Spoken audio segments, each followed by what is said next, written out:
الحمد لله كفى وسلام على عباده الذين اصطفى أما بعد قال الله تبارك وتعالى في كلامه المجيد والفرقان الحميد بعد أعوذ بالله من الشيطان الرجيم بسم الله الرحمن الرحيم ولا تنكحوا المشركات حتى يؤمن ولأمة مؤمنة خير من مشركة ولو أعجبتكم ولا تنكحوا المشركين حتى يؤمنوا ولعبد مؤمن خير من مشرك ولو أعجبكم أولئك يدعون إلى النار والله يدعو إلى الجنة والمغفرة بإذنه ويبين آياته للناس لعلهم يتذكرون. وقال تعالى في مقام آخر يا أيها الذين آمنوا إذا جاءكم المؤمنات مهاجرات فامتحنوهن والله أعلم بإيمانهن فإن علمتموهن مؤمنات فلا ترجعوهن إلى الكفار لا هن حل لهم ولا هم يحلون لهن. صدق اللہ العظیم وصدق رسوله النبی الکریم ونحن على ذلك لمن الشاہدین والشاکرین والحمد للہ رب العالمین. اللہم صل علی سیدنا محمد وعلی آل سیدنا محمد بارک وسلم. اللہم صل علی سیدنا محمد وعلی آل سیدنا محمد بارک وسلم. اللہم صل علی سیدنا محمد وعلی آل سیدنا محمد بارک وسلم. معزز سامعین کرام، ملت اسلامیہ کے عزیز نوجوانوں، بزرگان ملت، گزشتہ ہفتے تصویر سے متعلق چند باتیں گوش گزار کی گئی تھی اور اس سے ہونے والی خرابیاں، برائیاں، گناہ اور پھیلتے ہوئے گناہ کا تذکرہ کیا گیا تھا.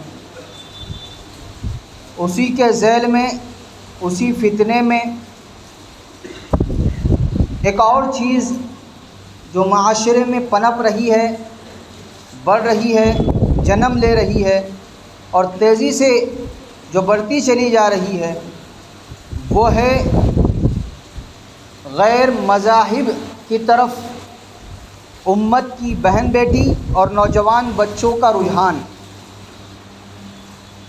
اپنے مذہب کو چھوڑ کر، نظر انداز کر کے کسی دوسرے مذہب والے کی طرف لپکنا، اس کی طرف آکرشک ہونا، مائل ہونا، دل دے بیٹھنا اور آگے جا کے یہ سوچ پیدا کرنا کہ اس سے مجھے شادی کرنی ہے یا میں اس سے شادی کروں گا، یا ہماری بچی یہ سوچے کہ میں اس نان مسلم غیر مسلم سے میں شادی کروں. یہ سوچ تیزی سے بڑھتی چلی جا رہی ہے اور کہیں نہ کہیں اس سوچ میں اہم رول ادا کیا ہے سوشل میڈیا نے،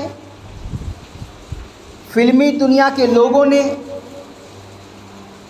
کہ ایک رجحان بڑھایا جا رہا ہے، ایک سوچ پیدا کی جا رہی ہے کہ جب محبت ہے تو محبت کا کوئی مذہب نہیں ہوتا. جب آپ کسی سے دل لگا چکے ہیں تو اب یہ نہیں دیکھنا ہے کہ اس کا دھرم کون سا، اس کا مذہب کون سا. یہ سوچ پیدا کرائی جا رہی ہے.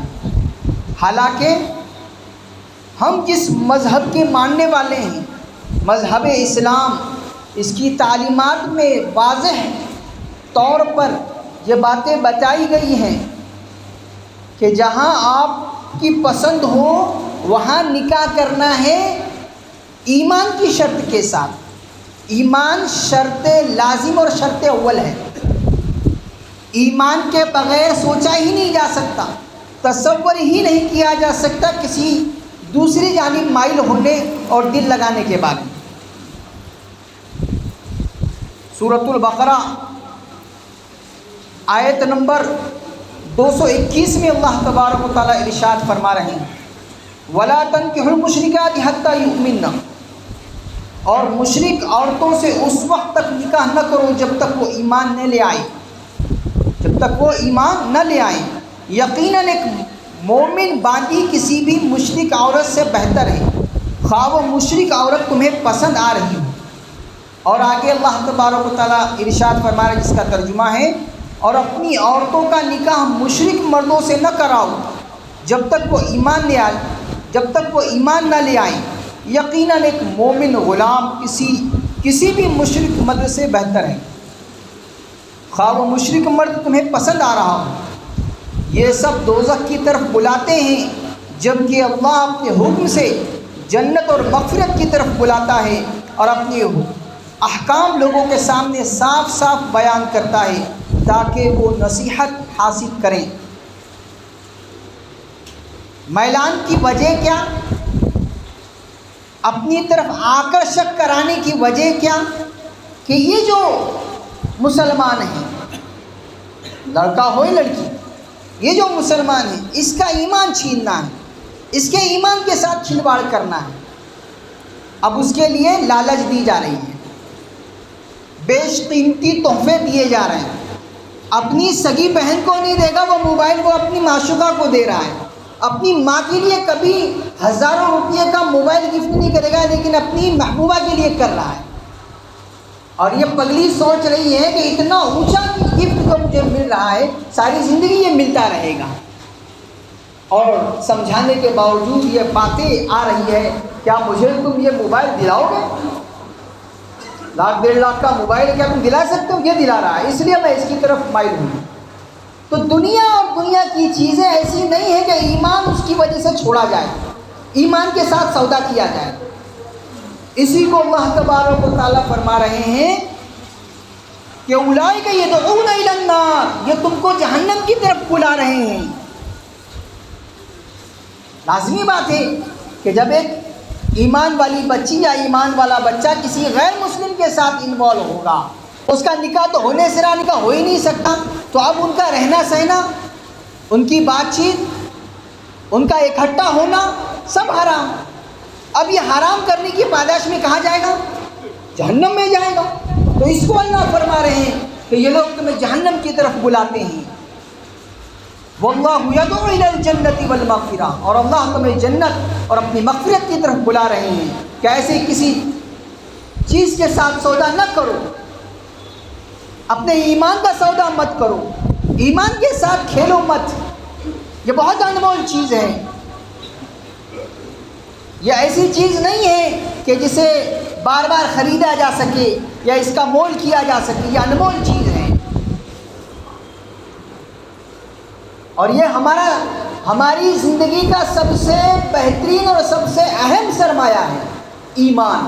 اس کے ساتھ سمجھوتا نہیں ہو سکتا۔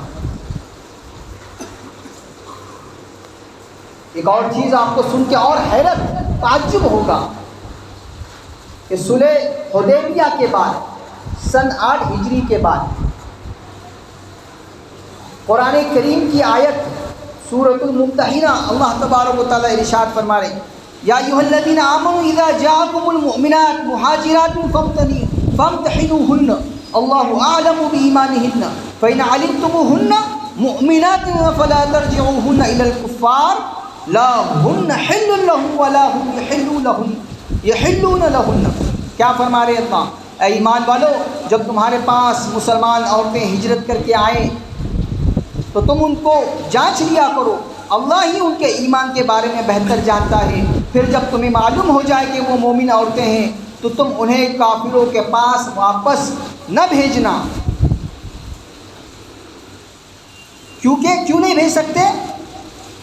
کیونکہ وہ کافروں کے لیے حلال نہیں ہے اور وہ کافروں کے لیے حلال نہیں ہے۔ اس آیت میں واضح طور پر یہ حکم فرما دیا گیا کہ کوئی مسلمان عورت کسی بھی غیر مسلم کے نکاح میں نہیں رہ سکتی، حلال ہی نہیں ہے، اللہ نے اس کو حلال ہی رکھا نہیں ہے۔ مسلمان لڑکی کسی غیر مسلم لڑکے کے ساتھ، مسلمان لڑکا کسی غیر مسلم لڑکی کے ساتھ ان کا رشتہ حلال ہی نہیں ہے، ہو ہی نہیں سکتا. اور یہ ایسے حرام ہے جیسے سگی ماں سے نکاح حرام ہے. کبھی سوچا کسی نے کہ میں اپنی سگی ماں سے شادی کر لوں، نکاح کر لوں؟ ایسے حرام ہے جیسے سگی بہن سے نکاح حرام ہے. کسی نے سوچا میں اپنی سگی بہن کو اپنے نکاح میں لوں؟ ایسے حرام ہے جیسے دوسرے محرم حرام ہیں. جتنے بھی محرم رشتہ دار جس سے شریعت نے نکاح کو حرام کیا ہے، ایسے ہی غیر مسلم سے نکاح حرام ہے. ہو ہی نہیں سکتا یہ نکاح. جب ہوگا نہیں تو ان کا رہنا سہنا، اٹھنا بیٹھنا، بات چیت، سنگت، سارا کا سارا حرام میں چلا جائے گا، اور حرام کاری کرنے کی پاداش میں جہنم رسید کیے جائیں گے. اس لیے مسلمانوں کو چاہیے کہ وہ کوئی بھی سمجھوتا اس کے ساتھ نہ کرے. اور یہ جو میں بات بتانے جا رہا ہوں، جس کو میں کہہ رہا تھا کہ بہت تعجب ہوگا سن کر، کہ جب یہ آیت نازل ہوئی سن 8 ہجری صلح حدیبیہ کے بعد، بہت سارے صحابہ کرام کی بیویاں جو مسلمان نہیں ہوئی تھی مکہ مکرمہ میں تھی، آیت نازل ہو گئی. اب کوئی غیر مسلم رشتہ باقی نہیں رہ سکتا.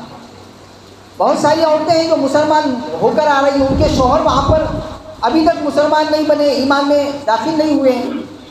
اب آنے کے بعد چونکہ معاہدہ ہوا تھا، اس لیے کہا گیا کہ ان کی عدت گزرنے تک ان کو مہلت دی جائے گی جو وہاں پر کافر ہیں. اگر وہ ایمان قبول کر لیتے ہیں، بہت اچھی بات، نہیں کر لیتے، عدت گزرتے ہی نکاح فسخ ہو جائے گا، ختم ہو جائے گا، ٹوٹ جائے گا. کیا گزر رہی ہوگی کہ برسوں سے ساتھ رہتے تھے، شادی شدہ زندگی چل رہی تھی، جیسے ایمان زندگی میں آیا وہ رشتہ ختم ہو گیا، فسخ ہو گیا، باطل ہو گیا. اس سے یہ بات معلوم پڑی کہ شریعت میں سب سے اوپر درجے پر جو چیز رکھی گئی ہے وہ ہے ایمان. کوئی 10 سال سے شادی شدہ زندگی میں رہتا ہوگا، کوئی 20 سال سے، کوئی 25 سال سے، لیکن جیسے ایمان کی توفیق مل گئی، ایمان قبول کر لیا، مہلت دی جا رہی ہے کہ اگر اس عرصے میں آ رہے ہیں، ایمان قبول کر رہے ہیں، تو آپ کا وہ جو شادی شدہ رشتہ تھا وہ باقی رہے گا. لیکن اگر نہیں آ گئے، نہیں قبول کیا، تو فسخ ہو جائے گا، نکاح ٹوٹ جائے گا. اب وہ عدت کے بعد کسی اور مسلمان مرد سے نکاح کر سکتی ہے، کوئی رکاوٹ نہیں. اتنی بڑی چیز ایمان کے ساتھ، تو ایمان ہے سب سے اوپر درجے پر، کوئی سمجھوتا اس میں کیا نہیں جا سکتا. ذرا ذرا سے بہانے پر، اور عربوں کے یہاں پر 2 ہی کیٹیگری تھی، یا تو آزاد یا تو غلام. جو بھی ہوتا وہ آزاد ہوتا یا غلام ہوتا. غلام کی حیثیت عام مال جیسی ہوتی، جیسے اپنے مال کا آدمی مالک ہوتا ہے، جیسے چاہے اس میں تصرف کر سکتا ہے، جیسے چاہے اس کو استعمال کر سکتا ہے، کوئی اس کو روک ٹوک نہیں کر سکتا. ایسے ہی غلام کے ساتھ کیا جا سکتا تھا، ایسے ہی باندی کے ساتھ کیا جا سکتا کہ وہ مال ہیں، وہ تمہاری پراپرٹی ہے، جیسے چاہے استعمال کرو. مزدوری کرانا چاہتے ہو مزدوری کراؤ، خدمت کرانا چاہتے ہو خدمت کراؤ، گھر کے کام کرانا چاہتے ہو کراؤ. یہ ہوتا تھا. اب شریعت نے بتایا، قرآن نے بتایا کہ ایک غلام مرد اگر وہ ایمان والا ہے تو وہ کافر آزاد مرد سے بہتر ہے. حالانکہ وہ غلامی کی زندگی گزر کر رہا ہے، اس کا کوئی مالک ہے جس کے دست نگر وہ رہ رہا ہے، لیکن پھر بھی وہ بہتر ہے کیونکہ اس کے پاس ایمان ہے. چاہے وہ کافر تمہیں کتنا ہی بھلا لگے. اب اس سے آپ اندازہ لگا سکتے ہیں عربوں کی جو سب سے اونچی سوچ تھی کہ ہم آزاد ہیں، اور جتنے ہمارے غلام ہیں وہ ہمارے غلام ہیں، ہماری پراپرٹی ہے. اس فرق کو بتایا ہے ایمان کے ساتھ. ایسے ہی تم کسی کافر کو اپنی بچیاں مت دو. ایک غلام مرد بہتر ہے آزاد مرد سے. یعنی اس غلام کو اگر دینا پڑے، ایمان والے غلام کو دینا پڑے اپنی آزاد بچی، قریش بچی، اونچے گھرانے کی بچی، اونچے خاندان کی بچی، ایک غلام کو دینا پڑے دے دو، لیکن کسی آزاد کافر کو مت. ایسے ہی مردوں کے لیے کہا گیا کہ ایک کافر آزاد لڑکی آپ کو بھا رہی ہے، وہ اس سے نکاح نہیں کرنا ہے، تم کو ایک باندی مومنہ سے نکاح کرنا پڑے، ایمان والی باندی سے نکاح کرنا پڑے، جو کسی کی پراپرٹی ہے، کسی کی ملکیت ہے، اس سے نکاح کرو، لیکن کسی آزاد سے نکاح مت کرو، کیونکہ یہ بہتر ہے ایمان کی وجہ سے، کیونکہ اس کے پاس ایمان ہے۔ اتنی بڑی سوچ کے ساتھ وضاحت کی ہے قرآن میں کہ جس چیز کو عرب اپنی ملکیت سمجھتے تھے، اپنی پراپرٹی سمجھتے تھے، جب ان کے پاس ایمان آ گیا تو وہ آزاد عربوں سے بہتر ہو گئے، ان سے نکاح کرنا۔ ارے ایسے ہوا، یہ صرف قرآن کریم کی آیت نازل ہو گئی، صحابہ کرام نے اس کو سنا، ایسے نہیں، اس پر عمل ہوا۔ اللہ کے نبی صلی اللہ تعالی علیہ وسلم نے اپنی پھوپھو زاد بہن، پھوپھو کی لڑکی ایک غلام زید بن حارثہ کے ساتھ ان کا نکاح کرایا، جو لے پالک تھے اللہ کے نبی صلی اللہ تعالی علیہ وسلم کے گود لیے ہوئے بیٹے تھے، ان سے نکاح کرایا، حالانکہ یہ آزاد تھے اور یہ غلام تھے، آزاد کیے ہوئے غلام تھے۔ یہ ہوا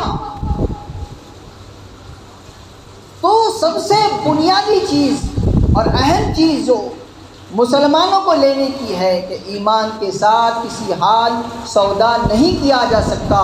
قرآن کریم کی یہ دو آیتیں آپ کے سامنے تلاوت کی گئی، اس میں وضاحت کے ساتھ اللہ تبارک و تعالیٰ نے فرما دیا ہے کہ مشرک اور مومن کی برابری نہیں ہو سکتی، ان کا موازنہ ہو نہیں سکتا، وہ اکٹھے ہو نہیں سکتے، ایمان کے بغیر ممکن ہی نہیں ہے۔ جتنے لوگ دل ہار بیٹھے ہیں اور آتے ہیں کہ یہ ایک بہانہ ہوتا ہے کہ ہم کوشش کر رہے ہیں، ایسا ہو رہا ہے، بہت ساری جگہ پر ایسے دیکھا گیا ہے کہ صرف اور صرف اس مسلمان بندے سے نکاح کرنے کے لیے یا بندی سے نکاح کرنے کے لیے ڈھونگ رچایا جاتا ہے کہ ہم ایمان لانے والے ہیں، ہم اسلام قبول کرنے والے ہیں، اور پھر سے اپنے اس مذہب کو اختیار کیا جاتا ہے۔ بہت سارے کیسز میں نے خود دیکھا ہے، عیسائی ہے، عیسائی بن کے رہ گئی، اور مسلمان مرد اس نے اس کے ساتھ نکاح کیا، لیکن بعد میں جا کر اس نے اس کو منوایا، کورٹ میرج ہوئی، اور وہ عیسائی بن کے رہ رہی ہے، مسلمان بن کے رہ رہا ہے، حالانکہ یہ نکاح ہو ہی نہیں سکتا۔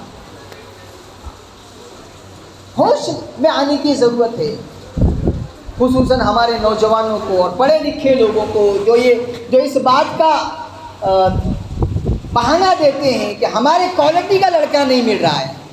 ہم پڑھے لکھے ہیں، ایجوکیٹڈ لوگ ہیں، تو کوئی مسلمان ایجوکیٹڈ بندہ نہیں مل رہا، اس لیے وہ مائل ہو رہے ہیں اپنے شعبے کے کسی غیر مسلم لڑکے کی طرف۔ وہ بھی انجینئر ہے، میں بھی انجینئر ہوں، وہ بھی جاب کرتا ہے، میں بھی جاب کرتی ہوں، اکٹھے رہ رہے ہیں، حرام ہے۔